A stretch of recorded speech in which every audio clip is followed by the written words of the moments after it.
Sup gamers, Rainy Potato here with a guide on what to do at the inn and how to make informed decisions on how to spend your resources at shops.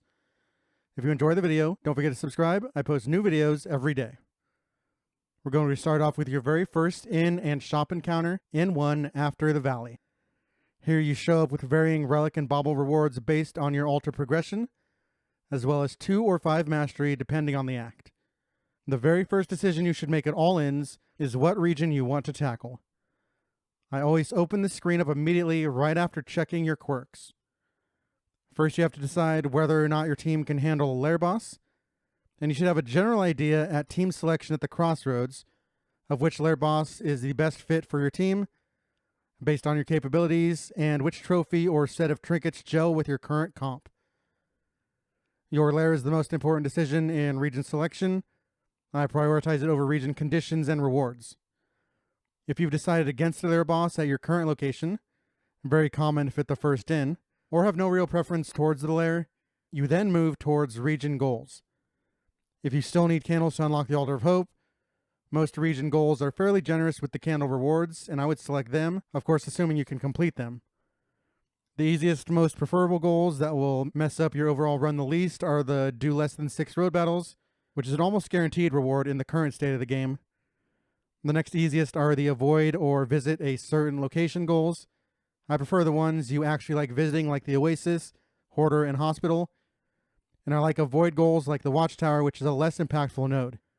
The visit multiple locations like 3 academic studies or assistant encounters I tend to avoid. It's too restrictive in pathing and you don't really want 3 academic studies or assistant encounters in a single region. One very important thing to note is your region goals will always be scouted, and I use this knowledge to guarantee me certain locations, even if it causes me to fail a mission. If you have a bunch of diseases, some bad quirks, or are trying a multi-act challenge with memories and want to quick lock in a quirk, then I'll pick and avoid the hospital region goal. With no intention of avoiding the hospital, I just use it as a free scout. Once you're done with candles, then you obviously move towards the mastery and item rewards. If it's an item you really want, or if it's 2+ mastery, then I'm happy basing my whole region around completing the goal, even if it's something stupid like the 3 academic studies. It's best to clear these types of goals early, when you don't have the pressure of having to do a lair as well. For the region conditions, for location-based ones, it's really dependent on what you need. Getting extra assistant encounters in academic studies are almost universally bad. These are not priority nodes. Extra hoarders and hospitals are mostly for the late game. You don't have the resources early to utilize these properly, and will end up with a lot of dead nodes. Oasis is really the only one I'm excited to see, though extra resistant encounters is pretty good early on too. For the combat-related region conditions, of course they matter, but I will rarely, if ever, select a region based on them. If you have a certain region you want because of the goal and your overall mission, I won't let a difficult region condition stop me. I'll fight through it. We'll talk about the Sluice quick before moving on. The Sluice is a free region, meaning it doesn't count against your regions until the mountain. For most balanced teams, there isn't a lot of danger here. It's mostly upside. And being shorter and easier region, it's nice to do early if you have bad relationships, to try and improve them before tackling another real region and potential lair boss. The biggest upside for me, of course, is getting to re-roll an inn to collect even more items. I almost always take the Sluice when offered. The few times I will pass on a Sluice is if I'm offered a region where I desperately want the trophy, and I'm not guaranteed to see that region again. Same goes for if you see a crucial trinket that completes your comp, I'll reluctantly scrap the Sluice. If you are out of baubles, then it can also be good to skip the Sluice. There are very limited bauble rewards in the Sluice, only certain road fights, and you certainly won't get enough to repair your card at the next inn. Sometimes I'll skip it to be lazy, but this is never a good decision. If your team is good enough to skip a Sluice and still be strong, it's good enough to grind through a Sluice and become even stronger. Once you've selected your region, I will move immediately to the Provisioner. If you're in one, my first decisions will be on pet and food. The universally good pets are Orphan Wolf Cub, Shambler Spawn, and to a lesser extent the Crimson Tick, in that all 3 of these provide solid universal benefits for any team, and don't require a certain build or stagecoach gear to utilize properly. The other pets I will only bother getting instead of the above is if I get at least 1 or 2 immediate stagecoach gear that matches with them. Even if I get synergies, some still aren't really worth it, such as the road gear. As much as I like debuff resistance, road gear is just a bad waste of baubles, especially early. My next decision is whether or not I need to purchase food and how much. If you are running low HP heroes, especially if you're running Stygian Flame, then I will always purchase food to cover your lowest. If you get offered bread, I usually take the whole stack since it's so cheap. If you're taking a boss, I suggest taking enough food for everyone if available. If you don't quite have enough, I suggest covering your low HP, less than 30 HP heroes, and then covering your tank, while leaving the middle HP heroes where they are. The next decision is to get combat items to cover an immediate lair boss if you're planning to take one in the next region.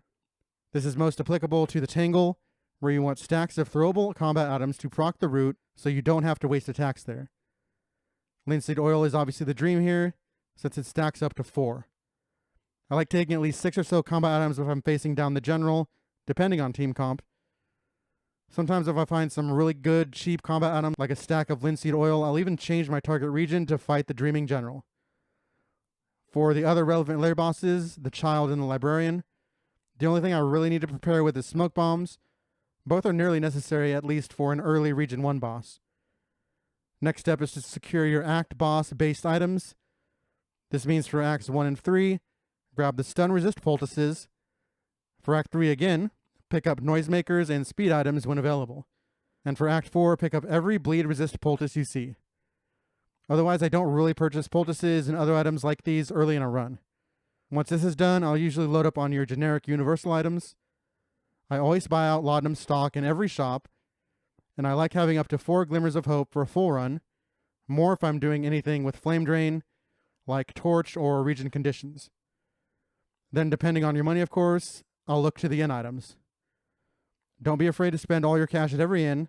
Better to get what you need rather than hoard money and end up missing out later because of shop RNG.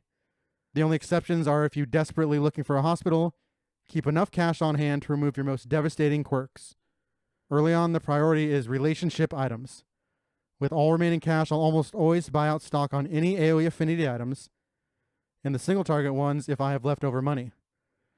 Notably, I do not use these at N1, because you basically never will have enough to get all the way from 9 affinity to the 14 threshold. Might as well save them instead, especially the RNG ones. Next, I'll consider the quirk removal items if I have a really bad one.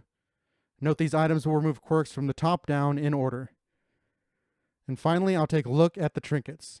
At N1, the trinkets usually suck, and you don't have the money for them anyways. The only good trinket I'll pick up here is the stress resist ones. These are very good value for the price. Depending on your altar progress, you can have up to 55 baubles here.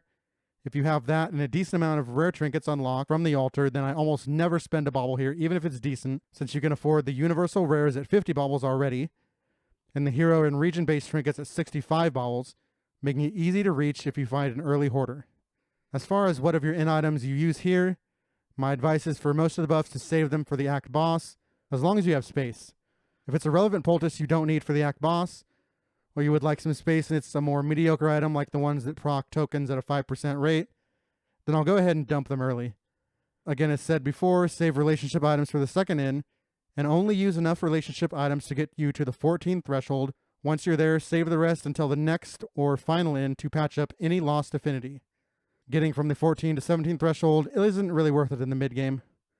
Finally, I round out my inn at the Mastery Trainer. At N1, after Act 1, you only get 2 Mastery to start. My first choice is almost always a stress heal, but you really only need at least 1 stress heal that can deliver you from 5 to 3 below the negative banter threshold, so if I'm running a Jester at all, then I don't feel the need to upgrade it early. If I'm running only Man-at-Arms as my stress healer, then Bolster is always N1. Next, I'll go for my clear-cut S-tier skill upgrades. These include Take Aim, Encore, and Smoke Screen for me. And finally, I suggest upgrading each hero's signature attack one by one, starting with the strongest before moving on to other skills like heals, secondary attacks, and other utility moves. Getting these attacks up immediately will finish fights quicker and quite frankly are more effective on average than reactive healing and utility stuff. Overall, you need to treat the inn as its own separate game and treat it with the importance that the Hamlet had in Darkest Dungeon 1. Don't be afraid to spend extra time here. You'll find that most inns will offer you the chance to completely turn around a run if you'll take the time to really think through the process rather than going through the motions and getting back into the field as quickly as possible.